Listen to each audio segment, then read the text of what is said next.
the island of Sodor knows that wherever Thomas goes, Annie and Clarabelle go too. The three friends are inseparable. They love running up and down the branch line, singing songs to each other, and wouldn't trade it for anything. One day, Thomas was waiting for Henry's passengers to board his train at the junction.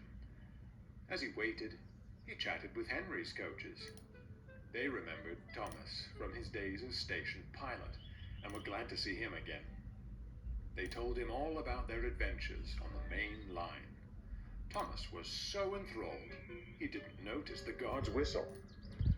"Do come along, we mustn't be late. Do come along, we mustn't be late," sang Annie and Clarabelle. But Thomas didn't sing. "Goodbye," he called to the other coaches. "I hope I can hear more about your other adventures soon."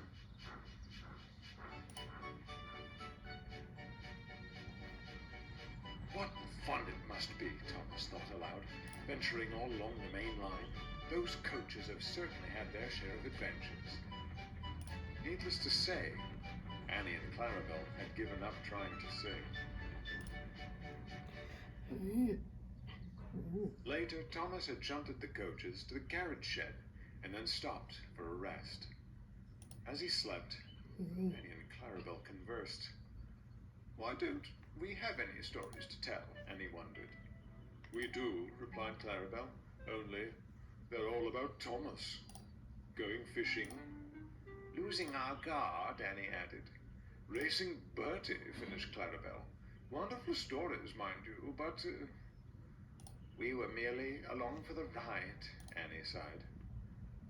"Would be nice to go on the main line again," smiled Clarabelle. "Who knows what we'd see nowadays?" At that moment, Thomas awoke. "So I'm not good enough anymore, is that it? What nonsense! You're not fit for the main line nowadays." Annie was going to tell Clarabelle that they weren't fit for the main line anymore, but Thomas's words made her so cross she changed her mind right then and there. "We're quite fit, thank you. Besides, it would be nice to go with the other engines. Perhaps they won't ignore us." Thomas was shocked. Well, fine," he huffed. "I'll just take other coaches." And that's how it was. The next day, Annie and Clarabelle were added to James's stopping service, and Thomas used the old coaches. They said nothing to each other as they left the junction.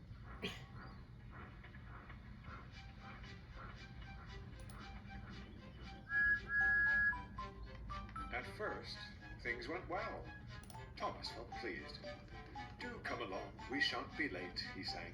"Do come along, we won't be late," rumbled the first coach, "if you focus on the line and stop that wretched singing." The second coach muttered in agreement. Thomas was speechless.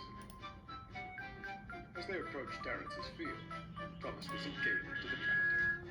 Not long after, Bertie Butts rolled past, and Thomas whistled again.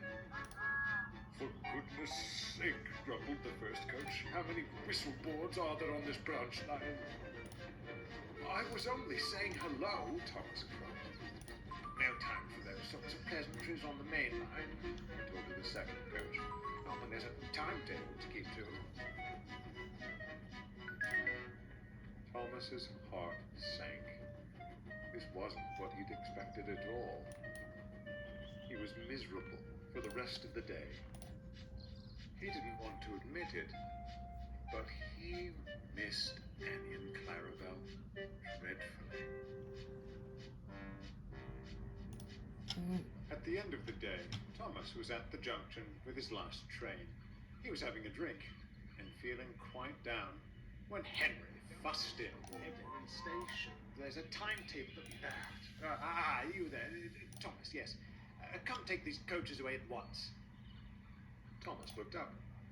At the rear of Henry's train were Annie and Clarabelle. "These silly things haven't stopped singing. Do come along, you'll all be late. I've been on time all day, thank you." Thomas couldn't help but laugh. At once, he coupled his coaches to Henry's train. Henry snorted off indignantly. I'm sorry, you two, said Thomas sadly. I shouldn't have been so rude. My day has been dreadful, interrupted Annie sadly. Ours too. We missed you dearly, added Clarabelle. Those mainline engines treated us awfully. Some adventure that was. Disgraceful, huffed Thomas. They should be so lucky to have you on their trains. The three friends stopped, and then they laughed. It was good to be together again.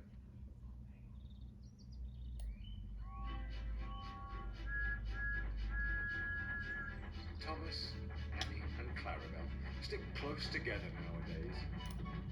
They still bicker, as good friends do from time to time. But from that day on, however, there was no talk of leaving for the main line. Annie and Clarabelle concluded that the only story they wanted to tell was of an engine, his two coaches, and their peaceful